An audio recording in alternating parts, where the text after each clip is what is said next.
भक्तों, आज हम सुनते हैं तुलसी माता की व्रत कथा। प्राचीन काल में एक लड़की का जन्म राक्षस कुल में हुआ, जिसका नाम वृंदा था।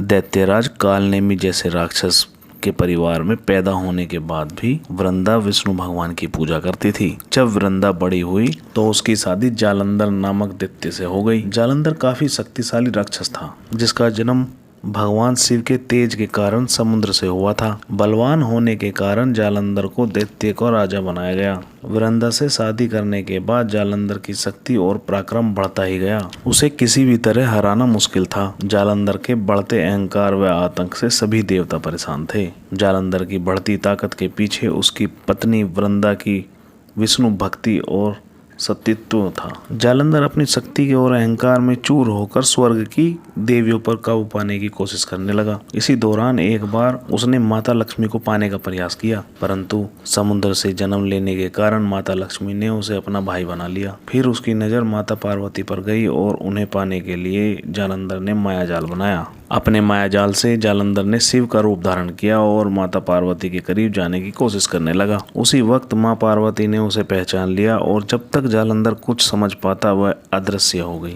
जालंधर के इस दुर्व्यवहार से पार्वती जी को काफी गुस्सा आया और इस पूरी घटना के बारे में उन्होंने भगवान विष्णु को बताया। इधर जालंधर भगवान शिव से पार्वती जी को पाने के लिए कैलाश पर्वत पर युद्ध कर रहा था। तभी भगवान विष्णु ने जालंधर को सबक सिखाना ही ठीक समझा। सभी को पता था कि जालंधर अपनी पत्नी की पूजा पाठ सतीत्व की वजह से ही अजय हुआ है। ऐसे में भगवान विष्णु ने जालंधर को हराने के लिए उसकी पत्नी का पतिव्रत धर्म भंग करने के लिए मायावी चाल चली। भगवान विष्णु एक साधु का रूप धारण करके वृंदा से वन में मिलने पहुंचे।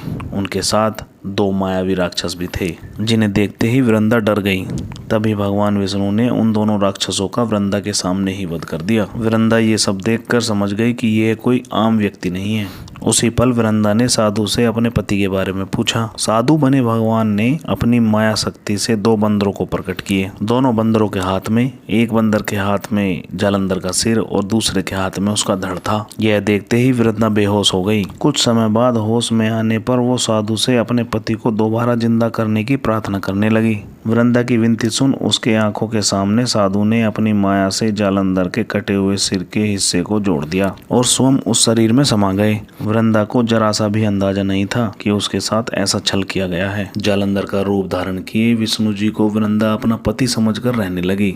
वृंदा के ऐसे करने से उसकी सतीत्व भंग हो गई, जिसके बाद जालंधर कैलाश पर्वत में युद्ध हार गया। जब वृंदा को यह सच पता चला तो उसने गुस्से में भगवान विष्णु को पत्थर बनने का श्राप दे दिया।